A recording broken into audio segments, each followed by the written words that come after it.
as the training workshop. Mr. Ken, please. Okay, great. Thanks. Thanks for the introduction. So yeah, hi everyone. My name's Ken. Just a bit of introduction to myself. I was in investment banking for about 20 years before joining NEFIN, doing M&A as well as corporate finance advisory and project finance lending. So I started back in 2001 in Australia, and I've always been covering the infrastructure and energy space.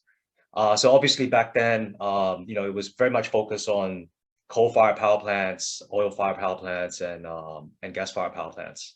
But then in recent, and my career has taken me to all over Asia Pacific and Australia. So I worked in Sydney, Singapore, Hong Kong, Beijing, and now Taipei. And the trend with renewables really started back in about 2014, 2015. We were starting to get a lot of projects coming through in the renewables energy space. And that's due to a number of different factors, which we'll go through a little bit later. And I decided to make the switch to the buy side doing renewable energy because it is a very exciting sector and it's a very exciting place to be at for the next 10, 20 years, which again, we'll talk about a little bit later. So I've just joined NEFIN at the beginning of this year as the CIO. We are one of the, we're expecting to be one of the fastest growing renewable energy developers in Asia Pacific. We just closed a joint venture agreement with Ayala Corporation in the Philippines, which gives us the financial backing to pursue very large projects. So at the moment, we have roughly about 60 megawatts operating all across Asia. That includes Southeast Asia, Taiwan, and Hong Kong and China. And with the backing now from AC, we're looking to grow to about anywhere from about 500 megawatts to 1,500 megawatts in the next 2 to 3 years. That's roughly a $1 billion to about $3 billion investment. So there's lots going on. It's a very exciting space to be in, and it's a very exciting company to be a part of because we're expecting very strong growth profile going forward. So with that, I'm just going to share my screen here.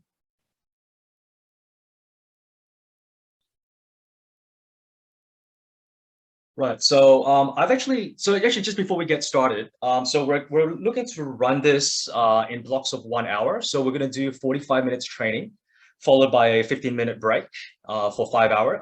So 5 lots of that. So that's a total of 5 hours.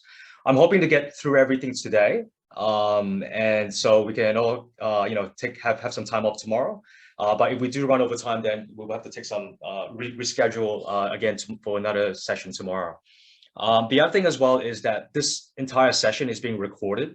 So after the training, you can still go ahead and download these videos and archive it on your laptop. And you can always go back and do some self-studying and a lot of and referring back to what was discussed here. There's actually a lot to be absorbed over here. So I think that's a really good idea to do some self-studying after. And also, yeah, there's a lot of information, and because it's been recorded, I'm going to try not to repeat myself too much. So you have to rely on the videos to kind of revisit some of the concepts. All right. So with that, the first thing we're going to cover is the really basic stuff. So like the keyboard shortcuts. In financial modeling, one of the key things is to use keyboard shortcuts as much as possible because it's going to save you a lot of time rather than trying to use your mouse. So in the training, actually the other thing to note as well is that the PowerPoint and the main training model, I made some last minute changes to it. So we will send you the absolute latest version after this training.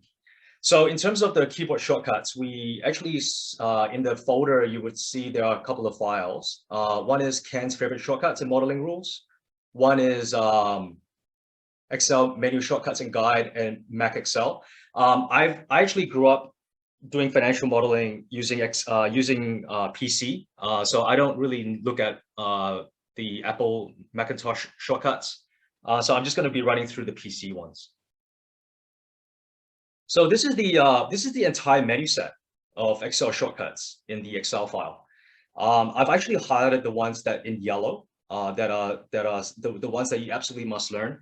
So some of the basics, like for example, control page up, page down, that gets you to control page up, page down gets you to jump between different worksheets, right? And then control arrow gets you from one end of a row to another, for example, or one end of the column, one end of the column to the other end of the column. Shift and arrow key allows you to select multiple cells at once. And then if you hold shift and control, it allows you to select the entire row all at once. Some of the other ones would include F2. If you want to edit a formula in a cell, you would press F2 and you would jump into the formula so you can edit it, right? And then if you want to get out of the editing the cell without saving what you just edited, you just press escape to get out. In terms of once you're in a cell, you can delete or backspace the formula. Okay, so Control D. So for example, you've got 1 in the cell and you want to copy that down. You would select the cells you want to copy it down to and press Control D, and it would copy the entire cell down that column, including the formula or the value and the formatting. One thing to note that the crowd that I have here today, it's quite diverse. I think we've got university students here all the way to advanced financial modelers. So apologies to the financial modelers. We're yeah, just bear with me for a second, teaching through the basic stuff. So the other one is in terms of if you want to copy to the right, just Control R to the right as well. Control Z undoes the last action. Control Y redoes it. So you guys should be familiar with that. And then in terms of yeah, in terms of like yeah, so let's say for example you want to highlight the entire row here. You would go Shift, hold down the Shift key and press spacebar, and it selects the entire row. The other one is Control A to select every single cell in the worksheet. And yeah, so actually just in terms of the Control A, that's a very, very good tip, because sometimes, for example, you have 2 worksheets or two models, and you want to make sure that the outputs are exactly the same.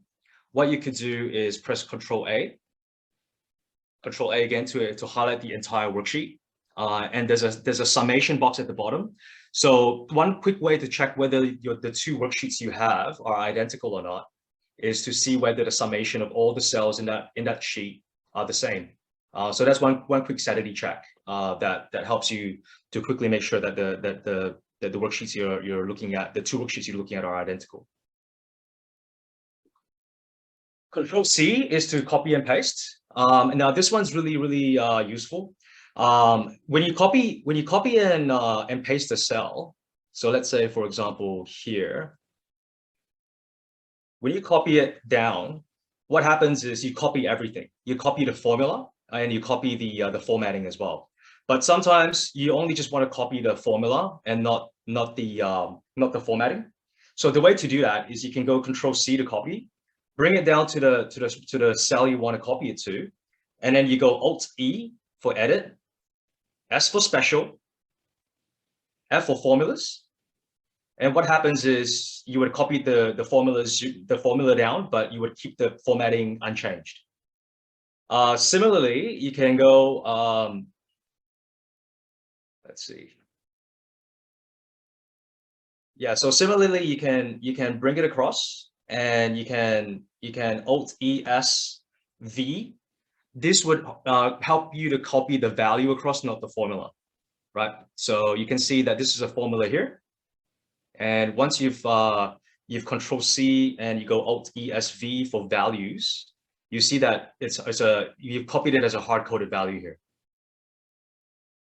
The other key useful one is if you want to copy the formatting but not everything else, then you could go Control C, bring it to the cell you want to copy it to, and then go Alt E S for special, T for formats. And what happens there is that you copy the formatting across, so the bordering, without copying anything else, right? And if let's say you're in this cell here and you want to clear the formatting, the value, the formulas in this cell, you can go Alt E for edit, A for clear all, and A again. And you would totally clear out that cell formatting and so forth. So those are a couple of useful tips. Let's see. Yep. So Control 1 allows you to look at the formatting of that box, of that cell. So if you go Control 1, it shows you all the different formatting that you can do in this cell. You could, make it a currency, accounting, and so forth. You can change alignments. You can change the font. You can change the bordering and the shading of the box and so forth. So that's the shortcut key for that, Control 1 for formatting. Yeah, and then you can increase the for currency format. You can increase it to 2 decimal places by going Control Shift $, right? So if you go Control Shift $, here, then it takes it into it reformats it into a dollar formatting. Alternatively, Control Shift plus brings it to a percentage formatting. Yeah, and these are pretty, I think you should know these ones. Control B, I, or U for boldface, italicize.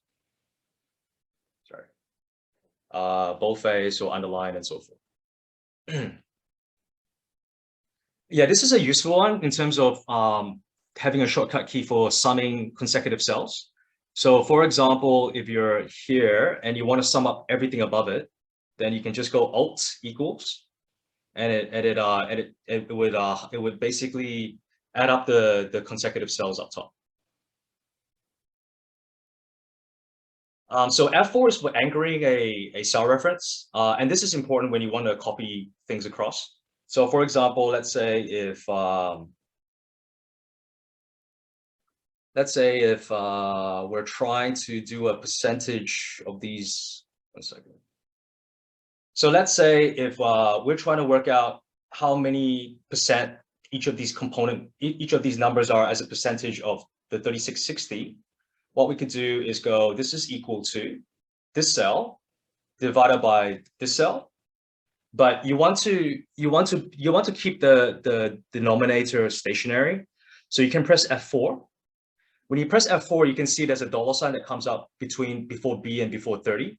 It means that as you copy this to the right or to the bottom, this cell reference doesn't change. If you press F4 again, the $ before the B disappears, which means that if you copy this formula down, the reference 30 is fixed. But as you copy it to the right, the B becomes a C.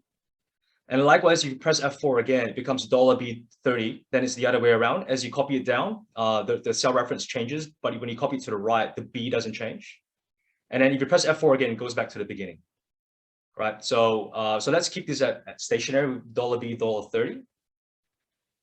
And if you bring this down and you control D to copy it down, you see that the cell reference in the numerator changes, but the one in the denominator stays fixed. So that's what the stationary cell reference is used for, and that saves you time in terms of having to edit the formula for every single cell. So you can save yourself a lot of time by anchoring the cell reference and then copying it down. Okay, so this is a useful one if you have a formula with a bunch of variables in it, cell references in it, and you want to go to the first precedent cell. So for example, let's go to another worksheet here. Yeah, so let's say if you look at this this formula, there's 2 references. There's it's basically the debt schedule worksheet R13 minus R14. Now, if you want to look at what R13 is, all you have to do is press Control, square bracket, and it takes you to that cell reference. So you've been taken to debt schedule worksheet cell R13. So then you can see what that cell reference is. If you want to go back, all you have to do is just press F5. So function key 5, F5, and then press Enter, and it takes you back, right? So Control square brackets, F5, Enter, you come back.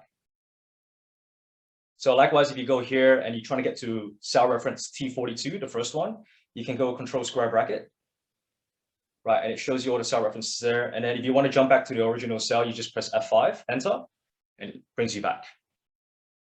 Some of the other ones, for example, let's say if So another way to audit through a formula is you can go alternate M and then P for trace precedence, right? And then basically it shows you all of the cell references here that you're using in your formula. But this is honestly a bit of a pain in the ass because it's really hard to tell which formula is which, because you're not actually going into the formula to know where is that cell reference appearing in the formula, right? So a much better way of doing that, let me just remove the arrows here first. A much better way of doing that is if you go F2 into the formula. Let's say you wanna go to scenarios F106, you wanna see what that is. You can go alternate E for edit, G for go, press enter, and it takes you to that cell reference. So you can have a look, and it's what, F106.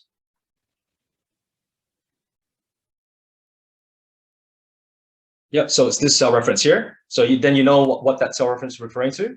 And then if you want to go back, just press escape, and it takes you back. So again, let's say if you want to check out this scenarios J160, what exactly this is. Again, you go Alt E for edit, G for go to, press enter, and it takes you to that cell reference in J160 over here. So that's a cell reference over here. So it's 199.77. And then if you press escape, it takes you back again. Likewise, if you want to know what this value is without having to jump to the cell reference, you can always highlight the cell reference and press F9. So it gives you what the value is. And then if you press escape, it doesn't change the formula. So those are a few kind of handy ways of auditing through your formulas quickly without using the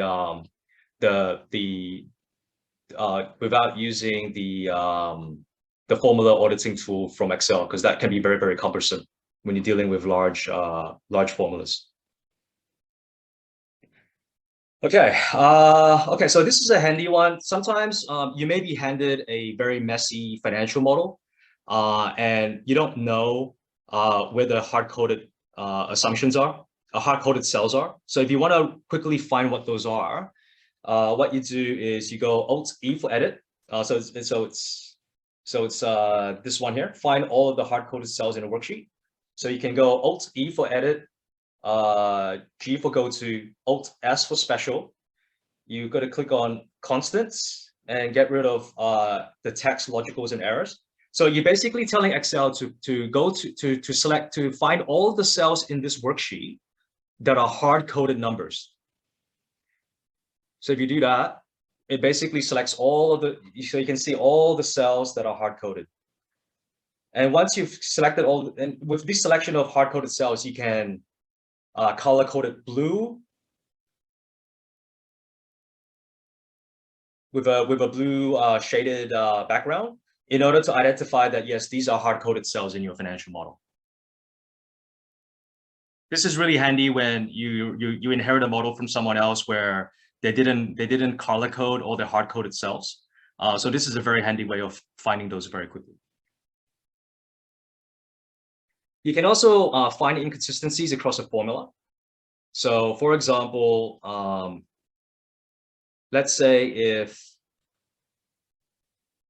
I actually make a mistake here and I put the wrong cell reference, right? So if I select the entire row and then I go Alt E for edit, G for go, S for special, and click on row differences, then it takes me to that cell that's inconsistent with the other formulas in that row.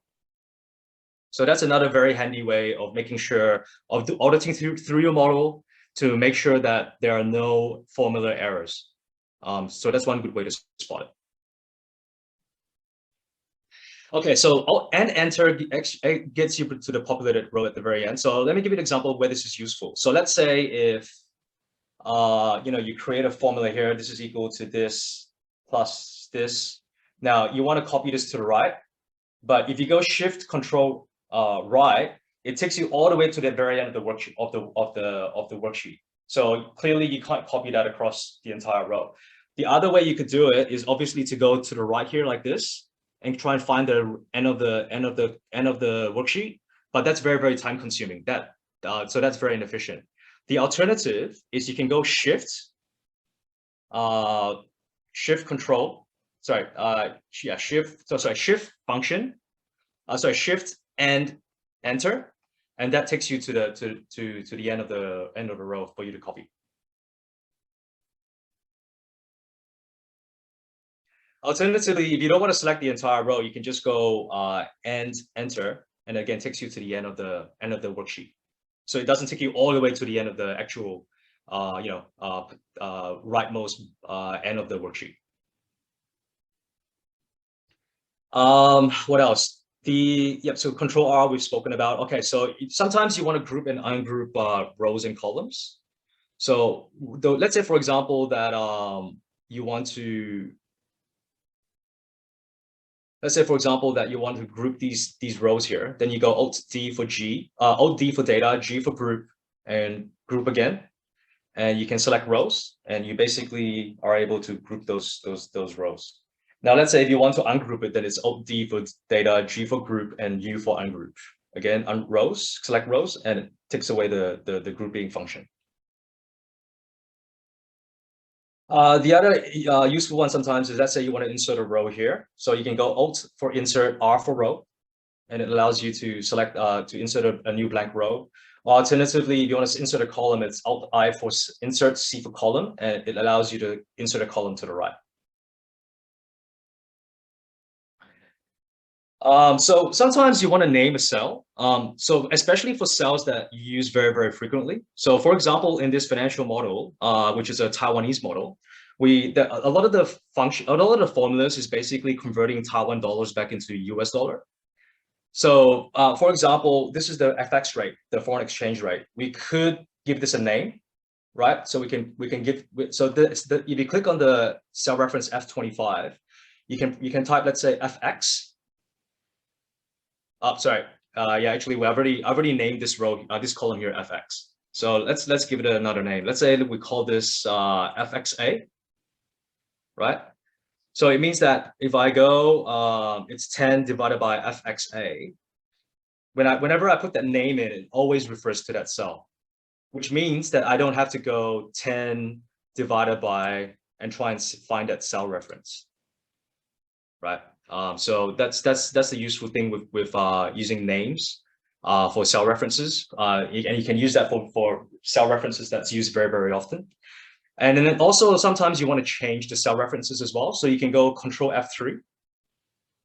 Control F3 basically gives you the name manager. So it basically shows you all of the names that's being used in the file. So for example, FXA, you can see here, it's referring to content worksheets row F25, which is this cell here. And the output, the value is 28.39. So you can actually delete it if you don't want to use that cell name anymore, or you can even edit it. So by editing it, you can change the name, you can change the cell reference, and so forth. You can even do a new name here as well through the name manager, but the much easiest way is just to go to a cell here and give it the name you want. Alrighty.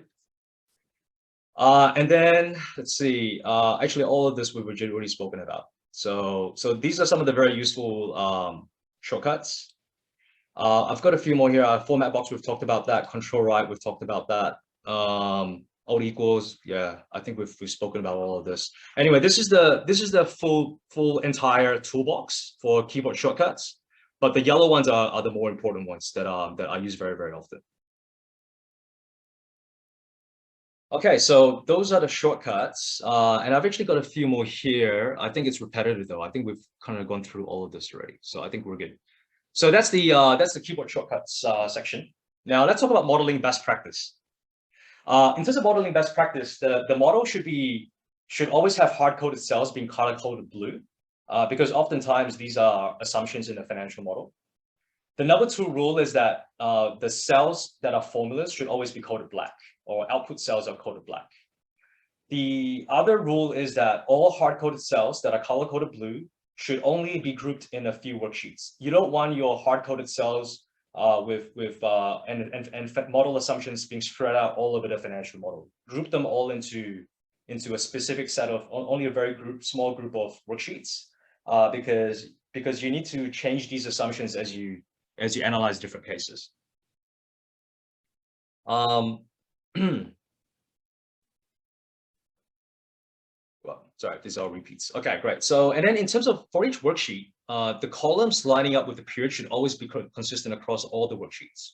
So, for example, in this model here, you can see that in this is the cash flow worksheet in this financial model. You can see column I is corresponding to the semi-annual period ending 30th of June 2007.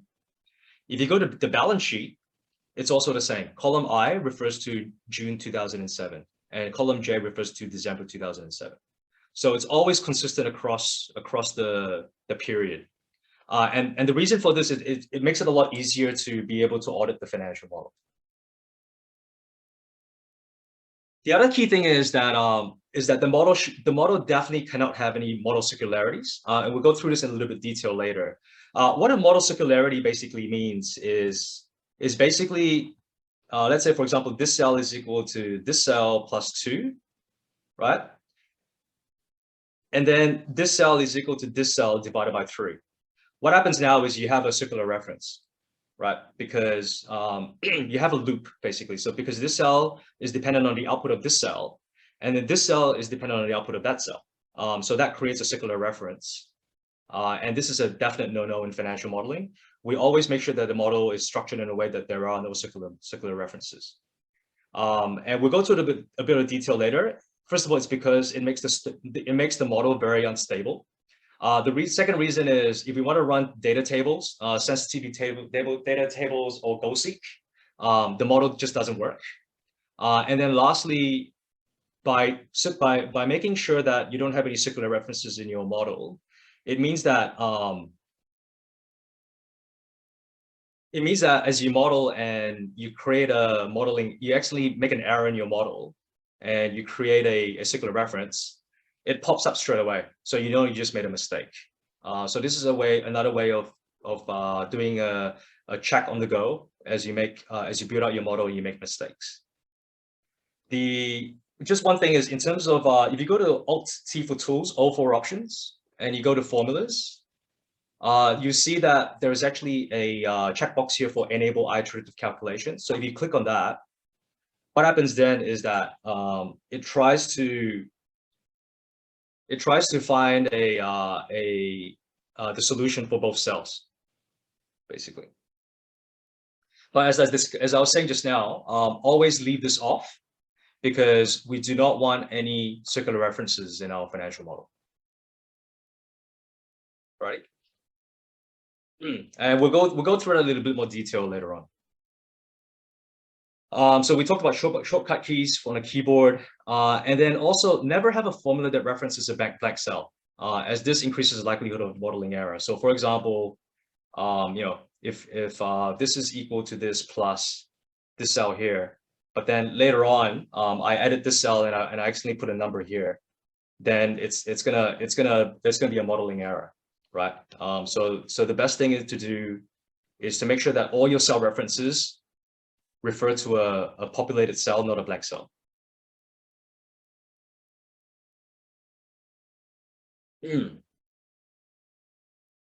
Yeah, and then the other key thing, and sometimes it's hard to avoid this, but instead of having one huge complex formula, it's to break it down into a few different rows. So then it's also easier to check as well. And sometimes I'm kind of guilty of this. But yeah, just as a general rule, instead of having a formula that runs for 3 or 4 lines, just break that formula up into a few different rows, so it's easier to know what's going on. The other thing as well is to use freeze panes as a function for easy navigation. So for example, if I don't freeze panes, as I go down this worksheet, I don't know what year I'm in, what period I'm in. Likewise, if I go to the right, I don't know what exactly this row is referring to. So the best way is to make sure that you freeze the pane, freeze the window. So basically you go to the cell where you want to freeze everything on top and everything to the left. You go Alt-W for Windows, F for freeze panes, enter. And what happens is you freeze everything to the top, to the left. So as you go down, the rows to the above that cell just now is stationary, and the columns to the left of it is stationary too. So you know exactly what year you're in and what exactly you're looking at, which is in this case capitalized interest. The next one, this one's really handy, is to always set up your financial model with a scenarios manager with an override column. So this is what this is. This is the scenarios manager for our solar training model. Now you see that this cell here. So the way this model is set up is that all the other worksheets in the financial model always refer to this column here. So this is the assumptions in this column here is what flows through to the rest of the model. Now to the right here, you've basically got scenarios 1 to 7. So this is all of the assumptions for scenario 1, all of the assumptions for scenario 2, and so forth, right? And then within each scenario is the assumptions over here, and then basically what this does is you need to set the scenario. So if this is set at scenario 3, what this means is that this cell here is picking up the assumption from scenario 3. If you change this to scenario 7, then what this does is it picks up this cell here. So maybe a better way to kind of illustrate this is to look at a specific example. Yeah, so let's say, for example, this cell here.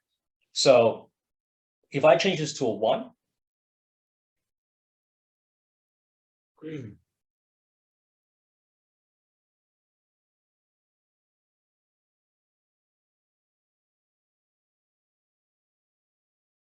wait 1 sec. That's not a good example. Let's try another one. Yeah, let's say, for example, no, not that one either. Wait 1 second. Let me find another example. Okay, let's say this one here. So at the moment, when we select scenario 1, it shows false. Now, if we change it to scenario 2, then it becomes true because it's picking up this cell here, right? And then we also have an override column, which basically means that if we put something in here, let's say AB, then this cell here would default back to this. And the way this works, it's 2 elements. First of all, there's an offset function in here. So the offset function, which is this formula here, it basically says start at an initial cell and move how many rows down and how many columns to the right. Yeah. So let me just give you a clean example. Let's say we've got 1, 2, 3, 4, 5, 6. So let's say we use the offset function here, right? So the offset function, let's say we start at this cell here, and we said I want you to move 1 row down and 1 row across and 1 column across. What it's basically saying is, so the first in the formula, the first variable is your starting point, which is here, and you're telling, and then the second variable is how many rows down do you want me to move? So it's 1 row down. And then the next variable in the formula is how many columns to the right. So it's 1 to the right. And so basically it goes from here to here to here, and it picks up the number 4. So if we change this to a 2 instead, no, sorry. Let's say we change this to a 2 instead. What it does, right? So what it does now is start in the cell, go 2 rows down, and then 1 column to the right. So that gives me the number 6. So this is how the offset function works. So the offset function starts out in this cell here. The second variable is 0, it's blank, so it's a 0. And then it says to move 2 columns to the right. So it goes 1, 2. So that's how the scenarios manager works. So by changing the scenario we want to use, it basically moves X number of cells to the right and picks up the right assumption in that scenario. Now, how does the override function work? So the override function works by looking at the override cell, and it basically says if that cell isn't a black cell, So this is the opposite of equals. So this means not equals, and this means a blank cell. So double apostrophe means a blank cell. So if it's not a blank cell, then use that cell instead and forget about the offset function. So so that's what the override function does. So whatever is in here, it would pick it up, and once you delete it, then it goes back to picking up the scenarios manager scenario assumptions. This is really handy because sometimes you just want to do a quick, let's say, I wonder what the returns will look like, what the results will look like if I increase this by 5%. You can do it in the override function, check out your results, go back, and delete the override cell. And it's a lot easier to spot how many override cells you're using in your scenarios. Whereas if you, for example, change the cell here to 5%, and you go and look at the results, sometimes you may have forgotten that you're actually just running a quick and dirty sensitivity analysis there. So it's a lot better to do it in the override column, because it's a lot easier to spot this than trying to recall which cell you changed in your scenarios manager. So that's the main functionality of this override column. It allows you to run a quick and dirty sensitivity analysis. Let's see. So that's the scenarios manager. So now we've kind of got some of the basics down for the financial modeling. Let's have a chat about solar. So some basic high school physics. So the power of electricity generated, it's the voltage multiplied by the current. So voltage multiplied by ampere, and that gets you the number of watts.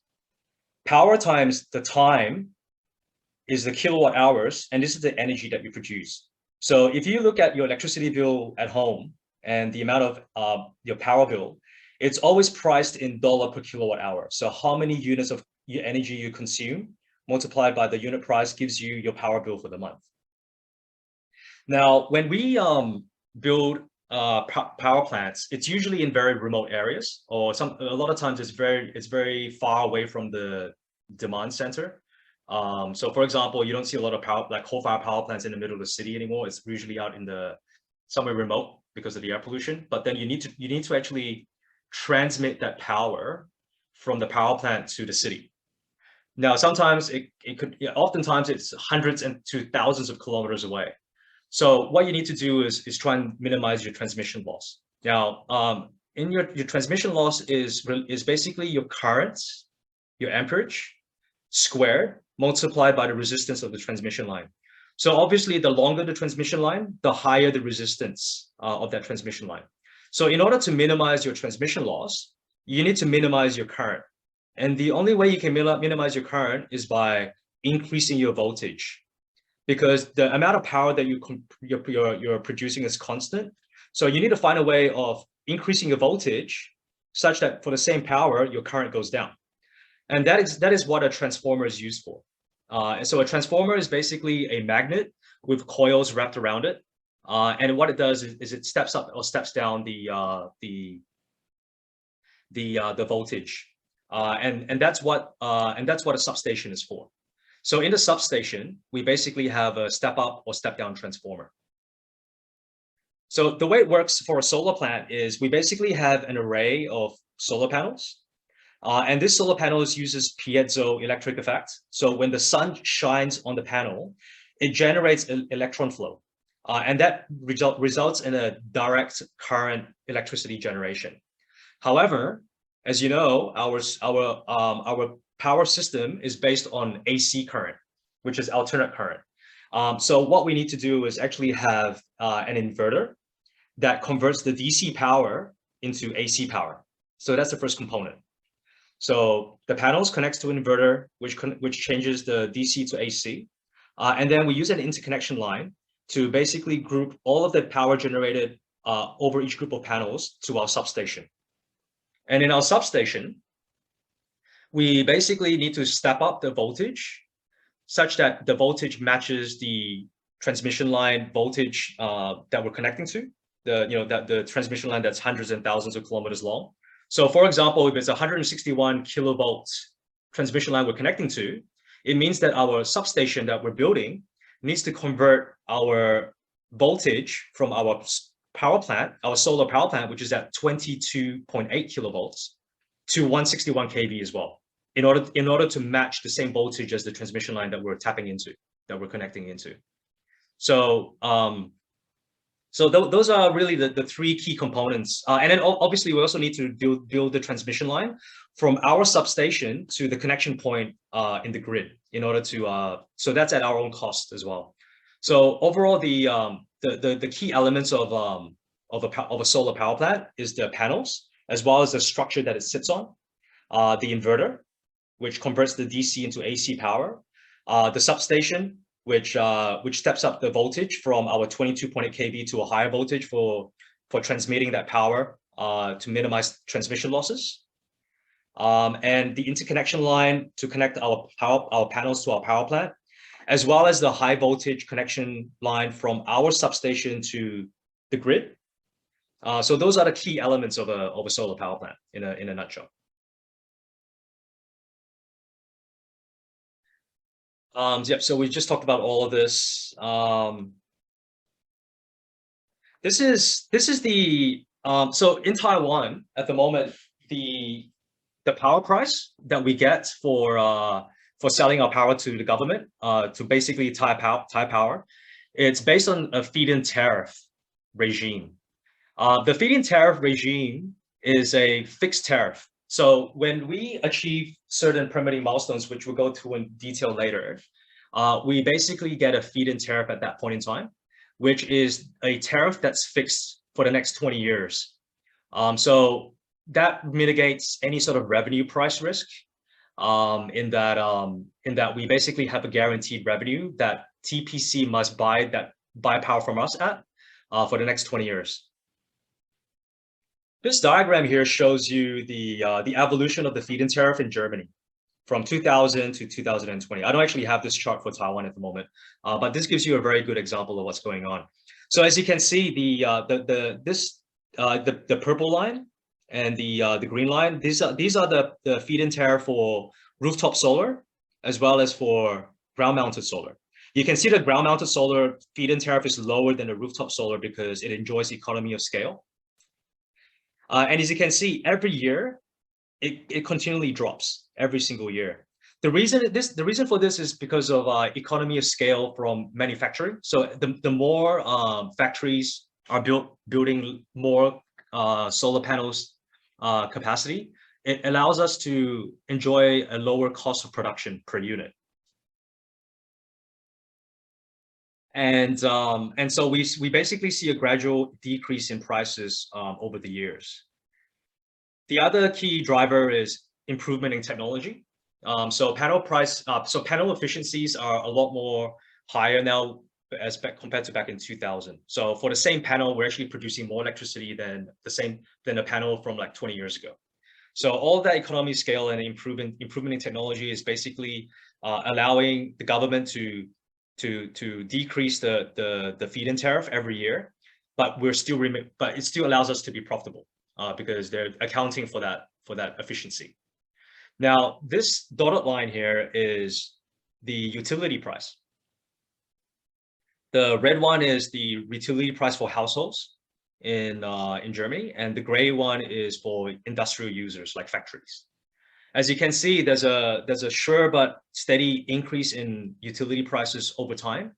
The reason is because Germany, like Taiwan and most other countries, the predominant power generation technology right now is using coal-fired, gas-fired, or oil-fired power plants. And with inflation, it means that oil price is increasing over time. There's a steady increase in the oil price over time, which basically means that any power plant that's using oil or gas or coal, over the long term, will have to charge higher and higher prices. So as you can see, for residential customers in Germany, that by the time we hit 2012, that the consumer prices have already higher than the generation cost for large-scale solar power plants. And you can see that by 2019, rooftop solar prices are actually lower than residential. So it basically implies that at this point in time, it becomes feasible for mom and dads to put rooftop solar on their rooftops and so forth. But this is we're coming into a very interesting period in the world right now, whereby in a lot of countries, because of the falling solar prices, it's actually now more cost effective to build new power plants using solar technology or wind technology rather than using gas-fired or oil-fired or coal-fired technology. So which is why we think now is a very exciting time, because we're at that inflection point that we technically do not really need government subsidies and support anymore. That we can basically have a profitable project, based on just being competitive versus the old technology. This is so in this training, you hear a lot about P50, P90, and P99. What exactly does this mean? So usually for like a wind or solar project, we would look at historical data. So the data basically goes back, call it 10, 20, maybe even 30 years. And this goes for hydro projects as well. So for hydro projects, we need to look at the weather data in terms of how much rainfall there is every year. For wind, it's basically how much wind it blows every month or every year. And in terms of solar, it's basically over the last 20 to 30 years, how much sun are we getting on a month-to-month period or year-to-year period. Based on that data point, we can basically construct a normal distribution curve. So a P50 scenario basically means an output whereby 50% of the time it's lower and 50% of the time it's higher. So that's what a P50 is. And P50 is generally the assumption that we use as an investor. Now, when we borrow money from the banks are a lot more conservative. They use something called a P90. What that means is a P90 output means that 10% of the time, based on the distribution curve, 10% of the time, the output is actually lower than the P90 output, but 90% of the time, it's higher than the P90 output. So it's a more conservative assumption. And even more conservative assumption is a P99, which means that 1% of the time it's lower than the P99 output, but 99% of the time it's above the P99 output. So this is a concept that we'll come back to a little bit later, but this is something that you need to understand.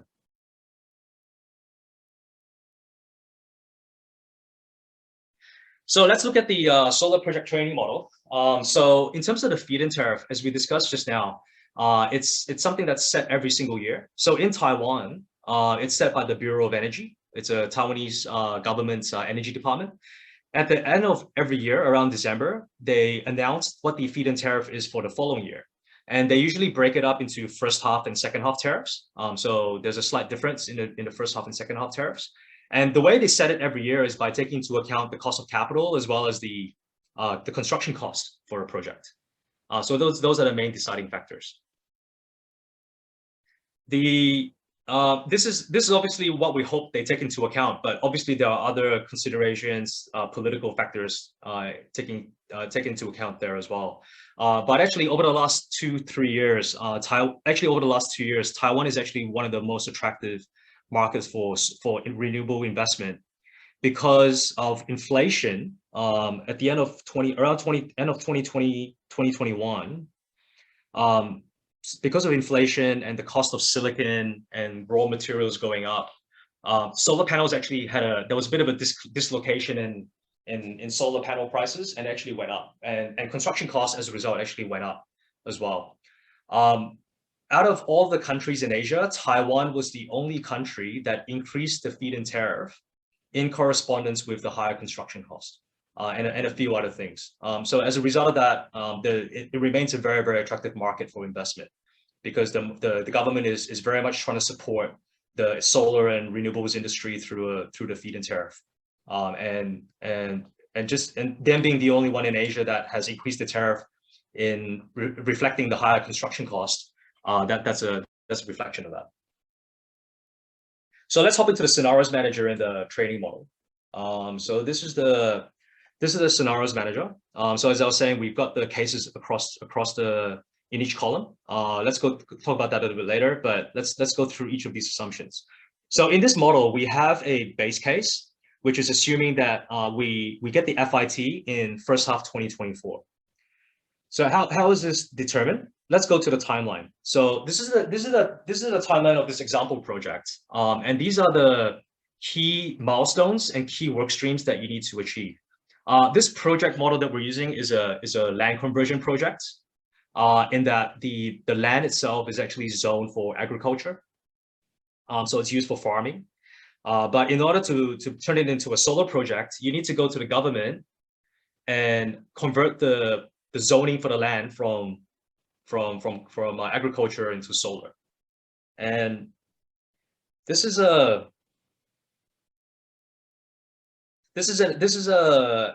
picture of what a typical ground-mounted solar project looks like, right? So it basically means that you can't grow anything below the panels, right? So there's an opportunity cost here in that what would otherwise have been used for growing rice or growing wheat or growing fruits, all the plants and trees have been cleared out in order to make solar panels. So that's a significant opportunity cost for Taiwan as a country, because it lowers your agricultural production.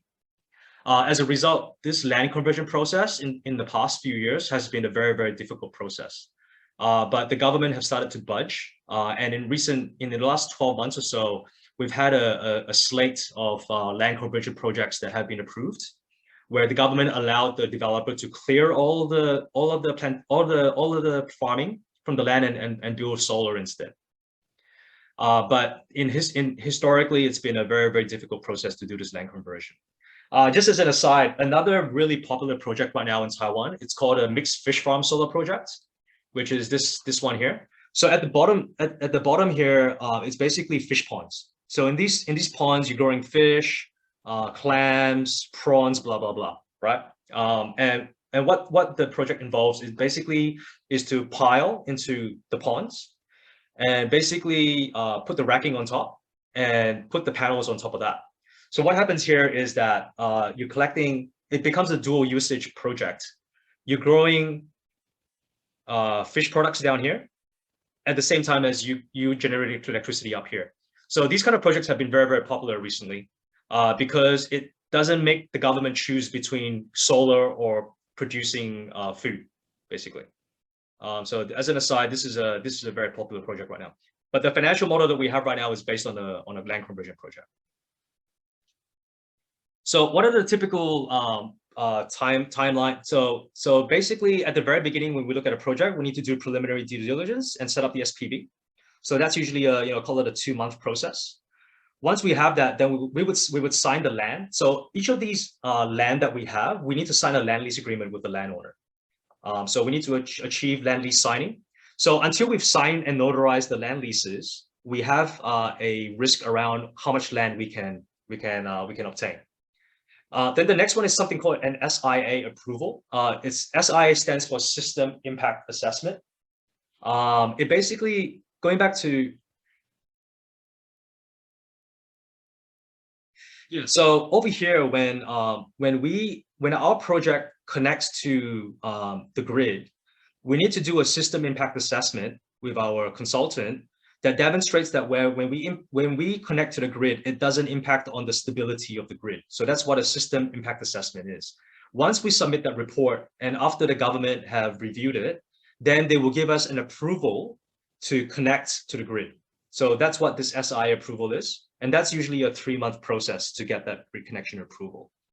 So of course, if we don't get the grid approval because there's not enough grid capacity or makes the grid unstable, it means that the money we spent signing land leases is basically wasted. So that's the other key risk in the project. Then the next one is something called an establishment permit. An establishment permit has 2 stages. The first one is that you need to get the establishment permit from the county government, so the local government. Once they've approved it, then you take the establishment permit application to the Bureau of Energy in Taipei for their approval. Usually, once you've gotten approvals, then you would have your FIT recorded then. So, for example, if we get our establishment permit in January 2023, it means that our FIT is given for first half 2023. So the FIT is set for either a first half or a second half of the year. So if it's in January, it's first half. If it's in December 2022, it would have been second half 2022. But because this project requires land conversion, we actually need to do the land conversion process first. And this is a very long process. We budgeted in this model about 16 months to do that. So only after we've gotten the land conversion, so the government approves the agricultural zoning for this land to become solar zoning, then we get our FIT. So at that point in time, it would be more like second half 2023. So that's our FIT recognition. So when the FIT is recorded. And in terms of keeping this FIT, it means that after we've gotten this FIT, we need to construct and complete the construction of the project within 24 months of getting the FIT. So that's the other key consideration as well, to make sure that you get the rest of your permits quickly enough and do the construction quickly enough to meet that 24-month window. If you don't meet the 24-month window and you fail to achieve construction or something we call COD by the end of 2 years, you only get the FIT as of that COD day. So let's say if you only finish construction in 2026, it means that you lose this FIT in second half 2023, and the government resets your FIT to 2026. So that's a monumental screw up if that ever happens, and that's a risk that as a developer we keep a very close eye on in terms of the timeline. Once we get our FIT, then we would sign the contract with TPC, with Taipower, to sell the electricity to them. It's called a PPA, a power purchase agreement. And then in the meantime, we would have detailed design with using our construction contractor. They will be doing detailed design for us, which we'll be using to negotiate with TPC on the final design. And then thereafter, we would get the construction permit. And once we get the construction permit, it means that we can start construction. And so that's budgeted for around early 2024 in this model. In the run-up to getting NTP, we also need to raise money from the debt from the banks. So in order for these projects to be feasible, we need to have the banks provide bank loans to us, and this is usually a 6-month process. So knowing when the NTP date is, we would start talking to the banks and negotiating with the banks and helping the banks do their due diligence on the project about 6 months before our planned NTP date. Likewise for EPC, so we need to select the construction contractor that's going to help us build the power plant. So that's usually a 6-month process. It could take quite long as well. So this is something that runs parallel to the financing as we secure the construction contractor to build the power plant for us. And that results in something called an NTP, which is a notice to proceed. It's basically a notice to proceed sent to the construction contractor, the EPC contractor, to commence construction for the project. So this is the milestone for construction commencement. Usually for a call it 100 megawatt project, the construction timeline is roughly about a year. So taking account that the FIT is achieved here, it means that we should, our usual expectation is that within 14 months of getting the FIT, so a year of construction plus 2 months lead time to get NTP, that totals 14 months. Out of the 24 months, it should take us about a 24-month time window. We should have about 14 months to achieve construction completion. So it means it gives us a 10-month buffer on our timeline to make sure that we don't lose our FIT in 2023. So that's the timeline for this project. Now, going back to the scenarios manager. So yeah, at the moment, we're assuming a first half 2024 FIT. Now, if you look at the timeline here, it says that we're actually getting our FIT in late 2023. But to be conservative in this scenario, we've assumed we get FIT in 2024 instead, just to be conservative. Now, there's also a year-on-year drop on the FIT. So in this case, it's set to 3%. Why 3%? It's because if you look at the Taiwan, going back to this, as you can see, the FIT in Germany has been dropping every single year. If you plot this chart for Taiwan, it's on average, it's been about 3% drop every year. So that's the assumption we're making here, that going forward, that every year the FIT drops by 3%. So in this formula here, we basically work out what is our FIT for this project. Now, the Tide Power actually gives you a number of FIT adders. So for example, if you're using Taiwanese panels, so Taiwanese solar panels rather than non-Taiwanese, you get an extra 23 cents for on your FIT price. You also get an extra 8.66 cents for something called panel recycling.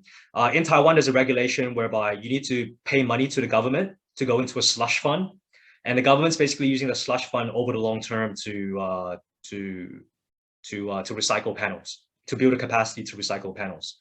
So in order to compensate for that cost, the FIT gives you a bit of an adder for that. It's also giving you an adder for the fact that you're building your own substation, because that's a very expensive cost.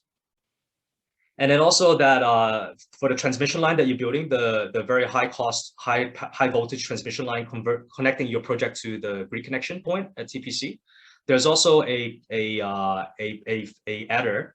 And the longer that transmission line is, the more of a premium you get on the FIT. So if you incorporate all of this, and then basically these rates were announced as of 2022. So if we're getting the FIT in 2024, we need to account for the fact that we need to drop the FIT from 2022 to 2024 by 3% a year. So that's what this formula over here is. So as a result, we're looking at about 4.8 cents NTD per kilowatt hour. The FIT runs for 20 years.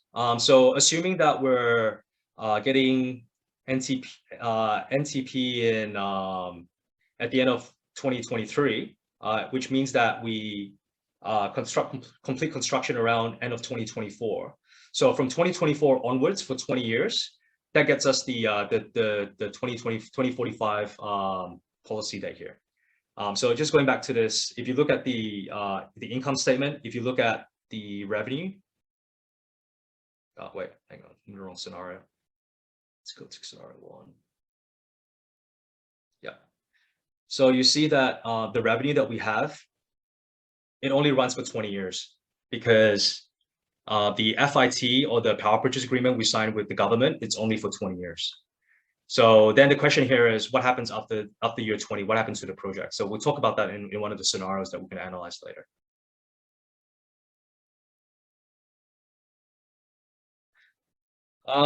So then we have a scenario for extending the PPA because, and we'll go through this a little bit later, but because the solar panels, they can actually be used for a lot longer than 20 years.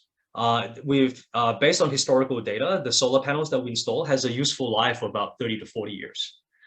So there's actually a potential scope to extend the life of the project by signing a power purchase agreement, whether it's with the government or with a company who wants to purchase green energy. So that's a scenario that we look at a bit later, but these assumptions are in relation to that. And then we've got the expected date for NTP, or the financial close date, which is end of 2024, and that we're expecting the expected COD date. COD means commercial operations date.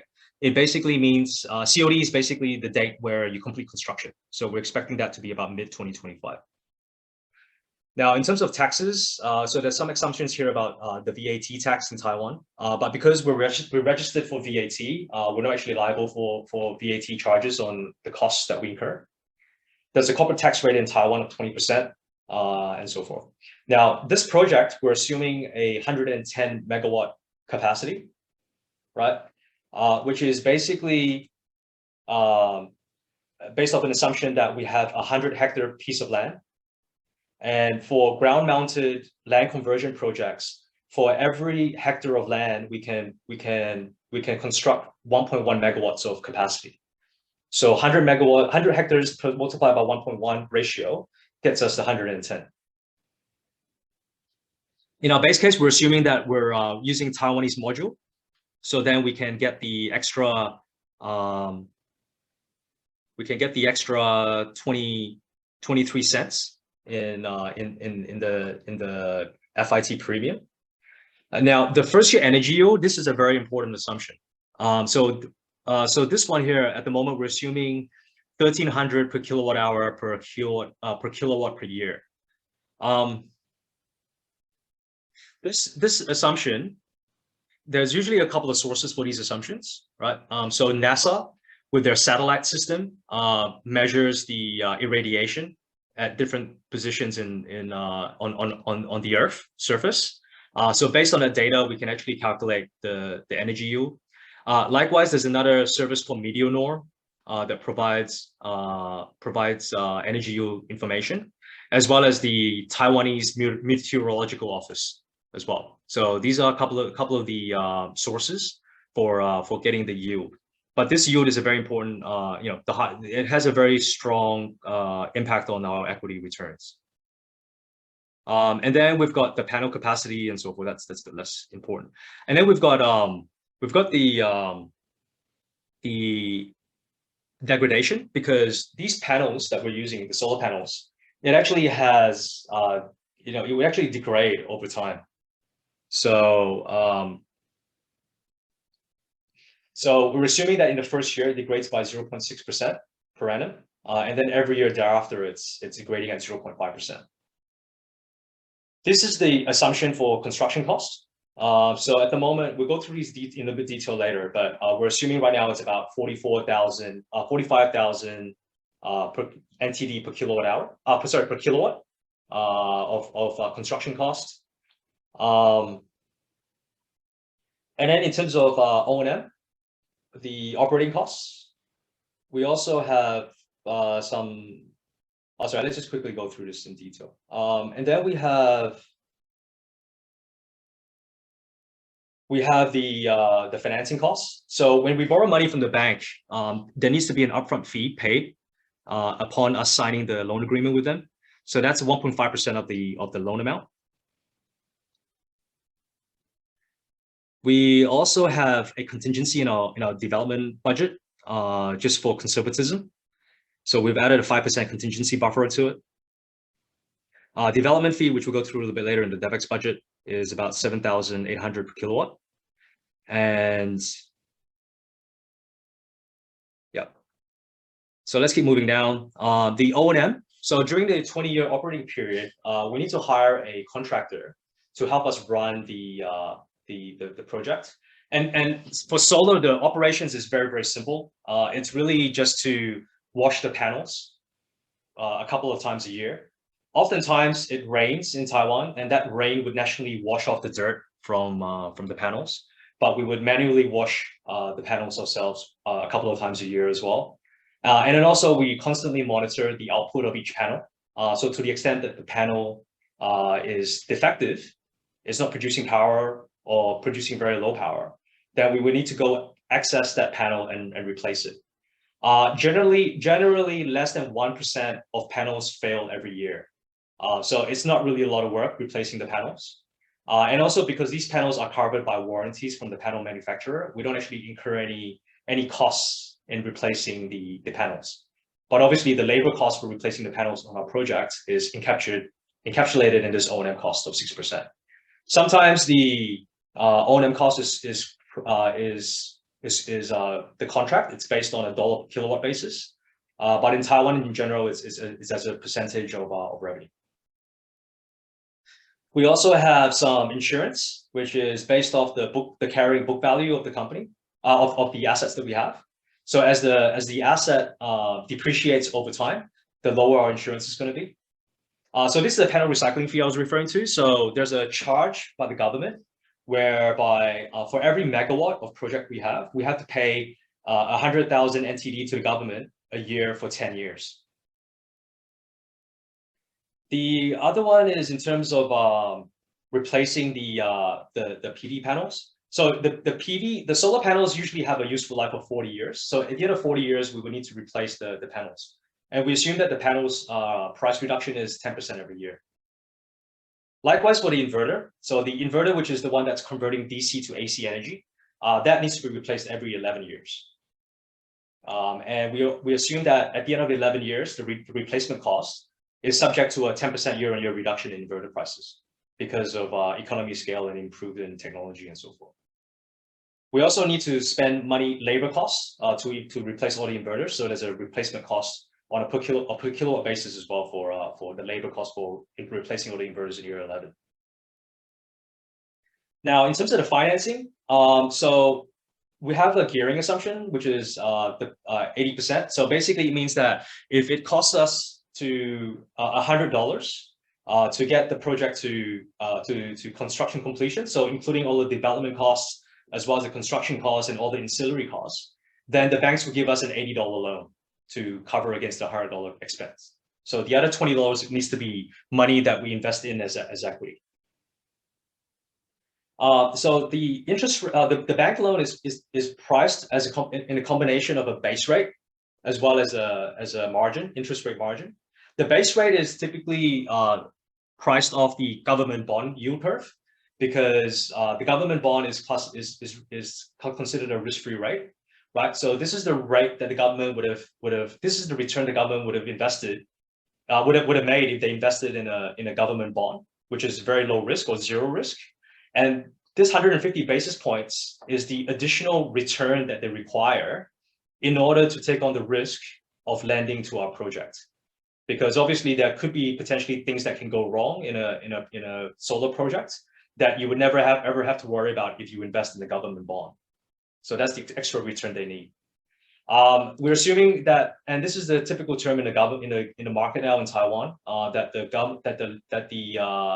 the banks will give you a 17-year repayment period. Yeah, so those are some of the key assumptions. In terms of the land assumptions, we spoke about this being a 100-hectare piece of land.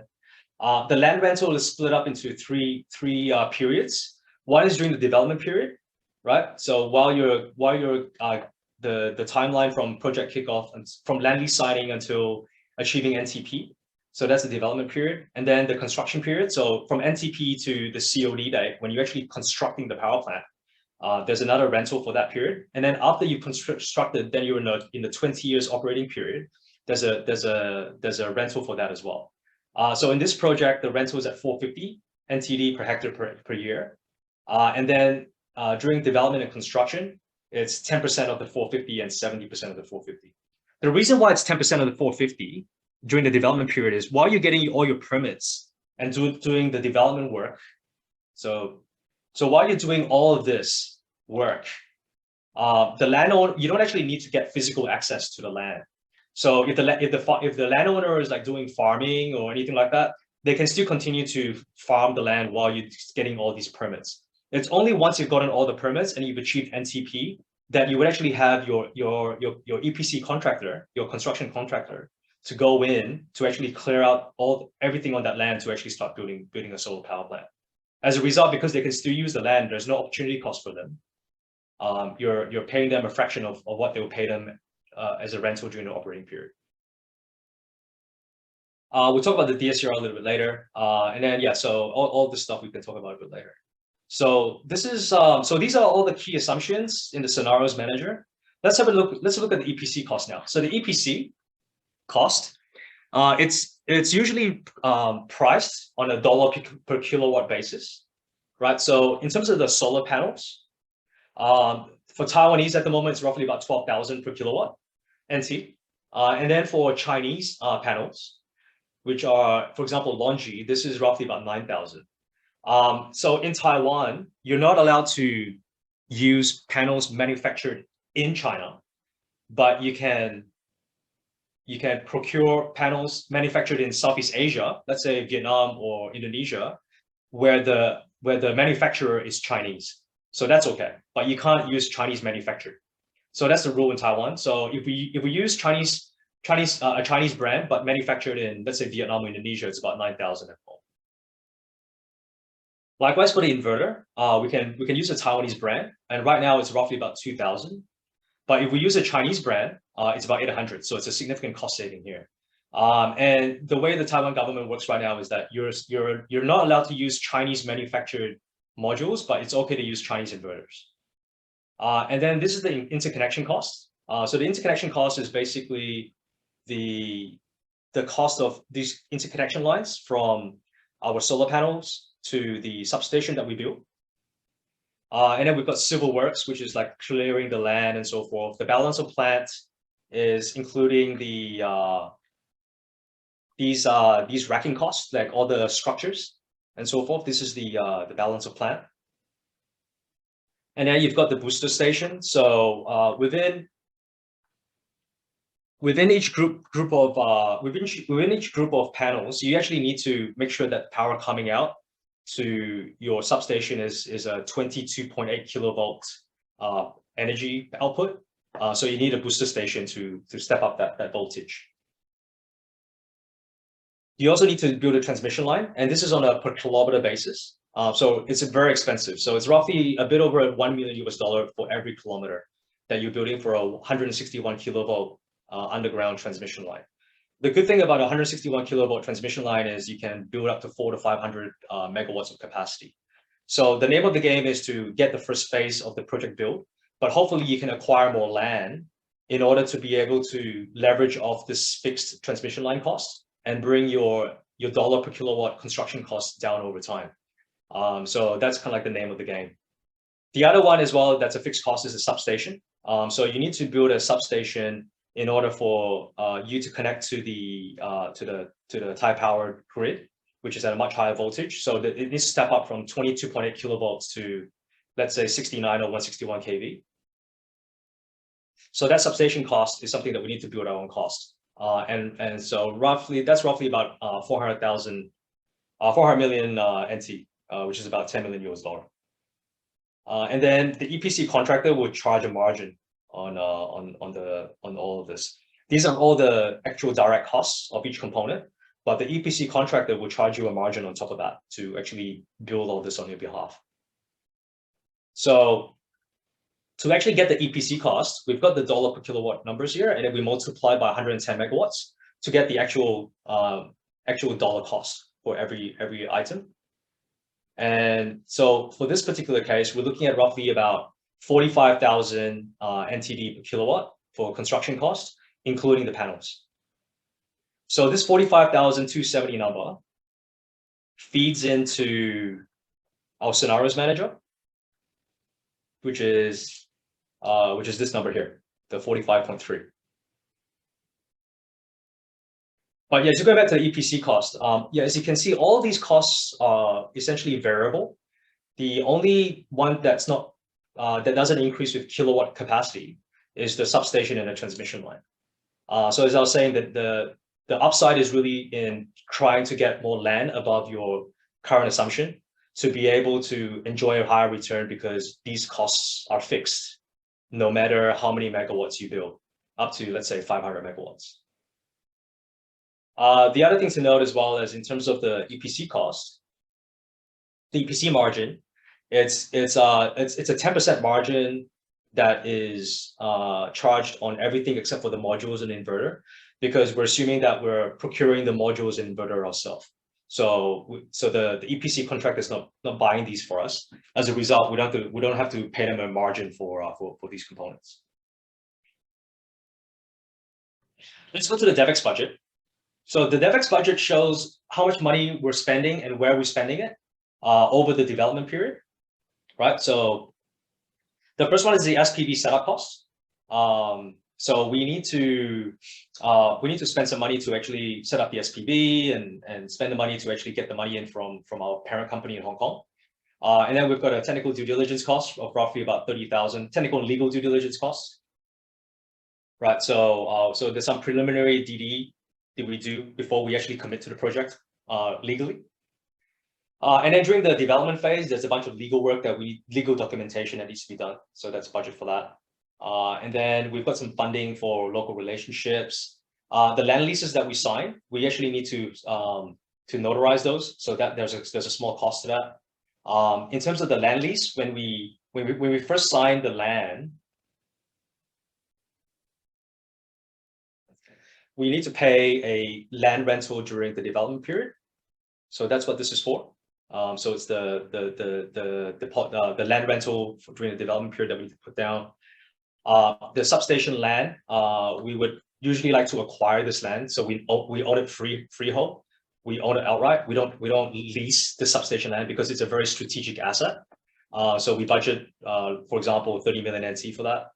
And then when we achieve land conversion, so once we get the land conversion here, the land conversion permit, once the government's approved the land conversion, we need to actually pay a land conversion fee to the government, which is this number here, in order for us to lock in our land conversion permit.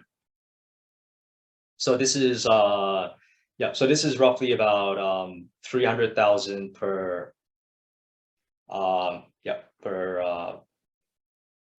no, sorry, this is the land conversion application fee. My bad. So this is a fee that we need to pay in order to submit our land application. So this is payable at the very beginning when we're actually submitting our land conversion application to the government. So this is the application fee that's payable for that. And then so this is the land conversion fee. So once we get the land conversion here, we need to actually pay this fee to the government, because they're losing the ability for this land to be productive farmland. So we need to compensate them for that loss of agricultural production. So that in theory is what the land conversion fee is for. We're also using a third party to do the permitting for us. So all of these permits that needs to be obtained, we're using a consultancy firm to do that. So there's a fee that's payable for that. And then in terms of getting the land, we're using a land broker as well, so they get a fee payable for that. And then this grid strengthening fee, this is a fee that all projects needs to pay to Thai Power at construction permit. And the reason for this is because they need to, as more and more solar plants and wind power projects connect to the grid, TPC needs to spend money on upgrading the grid. And that's an ongoing process, and that's a cost to them. And the way they're trying to recuperate that cost is through this grid strengthening fee, which is only payable upon getting our construction permit. And then when we raise bank financing with the banks, they need to do due diligence. So we need to hire advisors for doing the lender's due diligence. And then also the loan agreement requires lawyers to help us draft the loan agreements. So all of that needs to be budgeted for the cost. And then also we're budgeting for the land lease deposit payable at construction. We're assuming that we're paying that during our development period as well. Yeah. And then so the all-in cost, it's roughly about 29 million US dollar. But then on top of that, we add a 5% contingency buffer just to be conservative to get to 30,000. Which is about 277 US dollar per kilowatt on a per kilowatt basis, and 7,800 NT per kilowatt. So this 7,800 NT per kilowatt, which includes the 5% buffer, this is what flows through to our financial model, which is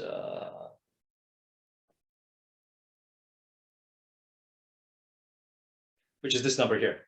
So a development fee of 7.87 here is coming from our DevEx budget calculation here.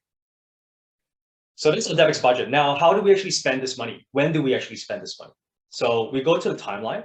So under the timeline that we have here, we basically apportion the spending in this section here. So for example, when we've set up the SPV, it's at the very beginning of the project. So we spend 100% of it in month of May.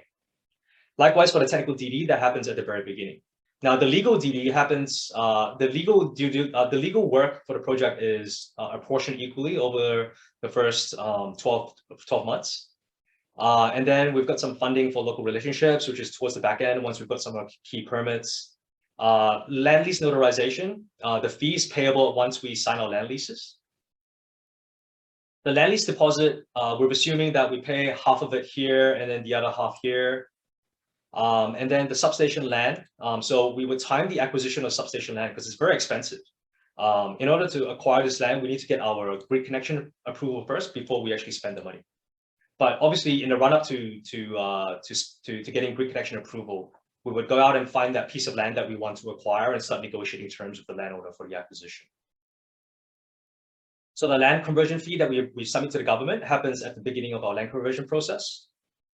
Our land conversion fee is payable upon land conversion being achieved.